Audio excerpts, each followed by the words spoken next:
right, we're back here at Philly's #1 college radio station, WHIP, an iHeart radio station. Make sure you download the iHeart radio app on those mobile devices and tablets. Let's go out to Edberg Olson Hall right now as we're going to welcome in a Temple football player, Ikeem Boyd. And Ikeem actually is an OCNN, that's the Ocho Cinco Network writer, and he actually covers the Seattle Seahawks for that network. So Ikeem Boyd, it's Zach Gelb and Chase Sr. Thanks for a few minutes, and how are you?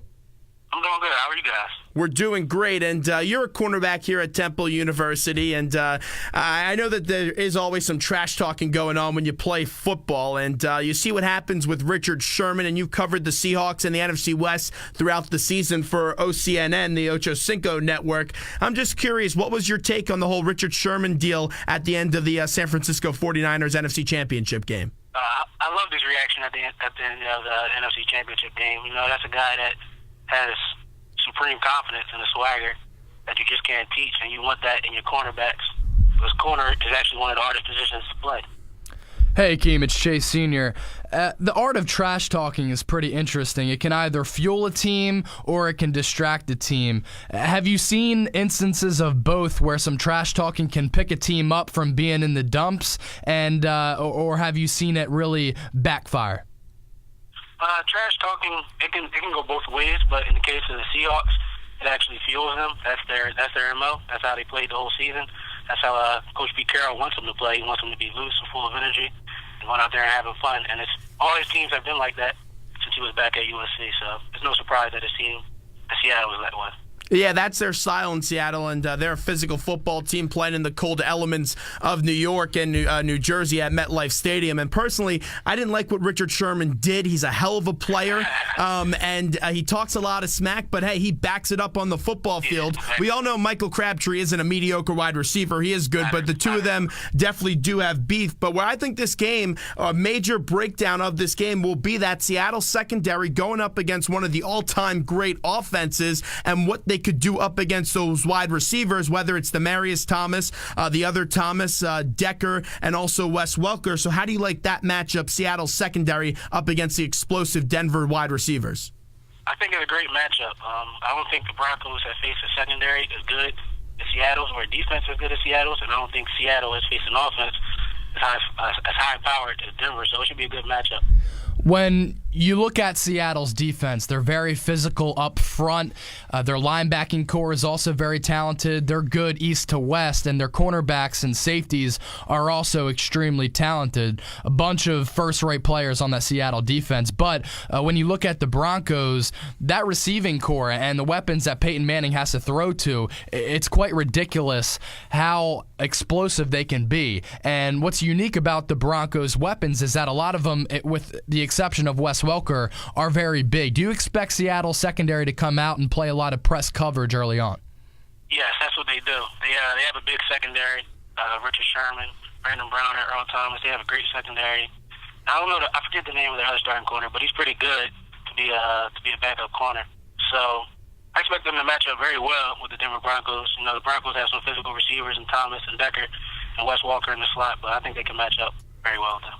Ikeem Boyd from the Temple football team, also a writer for OCNN, the Ocho Cinco Network, joined us on the hotline right now. Philly's #1 college radio station, WHIP. Zach Gelb and Chase Sr. here with you. And let's get to some Temple ties in this game. Last year you saw Bernard Pierce win a Super Bowl. Now you have Terrence Knighton, as they call him, pot roast on that defensive line for the Denver Broncos. What does this say about Temple football? Because over the past few years, whether it was Klecko, you have Raheem Brock, he was able to win a Super Bowl, Bernard Pierce a year ago, and now you have Pot Roast possibly getting this chance on Sunday. So what does it say about the program at Temple University that they have so many players excelling on the NFL level? It shows that the coaches here and the program here prepares players well for the next level. You know, a lot of those guys weren't highly recruited coming out of high school, but when they come here, they work hard and they have a good 4 or 5 years, and then find their way in the NFL. I also believe in this game, a big factor is going to be who's going to be able to run the ball more efficiently, especially in a cold MetLife Stadium in the swamps of Jersey. How do you like this run D of the Denver Broncos going up against Marshawn Lynch? Because that's going to be a compelling storyline in this game. Yeah, I don't think you can stop beast mode. I think T-Night, Pot Roast is going to do a good job trying to clog up the holes, but it's going to be hard to stop beast mode. Ikeem, a lot of people have an issue with the Super Bowl being moved to a cold weather climate in New Jersey. The argument is understandable because in the Super Bowl, you want to see the two best teams equally go at it and clash. Do you have any issue with the Super Bowl being moved to a cold climate? Because to me, at the end of the day, hey, it's football. You know, you got to man up and play in any conditions. Yeah, I feel the same way about it. I don't think it should be a big deal because football is played in the elements. I understand that they went the course of the entire season and didn't play in any type of elements or any type of cold weather, but they have. And coming from the Northwest, Seattle, and coming from the middle of the country in Denver, they're used to the cold. So I don't think it's going to play a big factor. Peyton Manning doesn't have really the strongest arm in the NFL. He relies a lot on timing and arcing his throws over some defensive backs and linebackers. It's known to be a little windy at MetLife Stadium. Do you expect the wind to kind of falter and not go towards the strengths of Peyton Manning on Sunday night? Well, Peyton Manning's a pro. You know, he said he talked to his brother Eli about playing in the stadium. So I'm sure there's nothing that Eli can really tell him about the wind. But Peyton is a pro. He'll be ready for any situation. Ikeem Boyd joins us on the hotline. Temple football team writer for the Ocho Cinco Network, covers the Seattle Seahawks and the NFC West. And Ikeem, let's look at Percy Harvin. He hasn't played a whole lot this year. He's got some burn in the playoffs. Hasn't been that much of a threat. They're expecting him to go. At least that's what they say from Pete Carroll's mouth the other day. What could he bring to the field if you get a healthy Percy Harvin? Because there is no tomorrow. The season ends on Sunday, so they may as well get the most they can out of him. Yeah, healthy Percy Harvin is easily the most explosive player on Seattle's offense. And even though he has only played 2 games this season, when the Broncos see him on the field, they have to pay him his respect. They have to show their coverage to him. They have to know where he's at all times. So when he's out on the field, he draws a lot of attention that can open up opportunities for the other receivers. Percy Harvin's definitely going to be a little rusty, and when he's able to stay on the field and 100% healthy, he's one of the best weapons in the NFL. You being a defensive back, when you see a playmaker like that come back from injury, especially a couple of hard hits that resulted in a concussion, he's had the hip issue, what are you going to do to try to knock him down and make him realize, hey, man, it's game time. We're not messing around? Yeah, you got to be physical with him early on to see if he's really back to himself. Taking it from a cornerback standpoint, you look at Richard Sherman, and there's so many explosive weapons on this Denver side of the ball. I would have to imagine, though, that Pete Carroll and the defense for the Seattle Seahawks, they're going to put Richard Sherman on Demaryius Thomas. Do you think that would be fair to say from when you've been watching the Seahawks this year? Yeah, but Richard Sherman lines up primarily on the left side. He doesn't really move from the left side, so it'll be interesting to see if they move him around with Thomas, because he's been on the left for most of the season. Russell Wilson has accomplished a pretty nice feat in making it to the Super Bowl in his second season in the NFL. What have been your thoughts on his development as a quarterback in his rookie and sophomore year? I thought he progressed well throughout the beginning of the season, but towards the end of the season, the Seattle offense sort of struggled, and he didn't put out the greatest of numbers. So it'll be interesting to see how he plays, because they'll need him to make big-time throws to beat the Broncos. We're starting to see a different style quarterback in the NFL. Yeah, you still have your pocket passers, but you're starting to see a lot of mobile quarterbacks. And you look at Russell Wilson, he has a lethal arm, and he could also kill you with your legs. Even here at Temple University, P.J. Walker could do the same thing. You hear all the hype about Johnny Manziel and Colin Kaepernick, who got to the past 2 NFC championship games. As a defensive player, does it have to keep you on your toes a little bit more? How tough is it to go out there when you know you're facing a quarterback that could run the ball as well as throw it as well? It's tough because you never know where the quarterback's at, especially when you're man-to-man coverage, because you're so locked in on your receiver. And when the quarterback's back there running around buying time, you have to defend even longer, which makes the job tougher on the defensive back.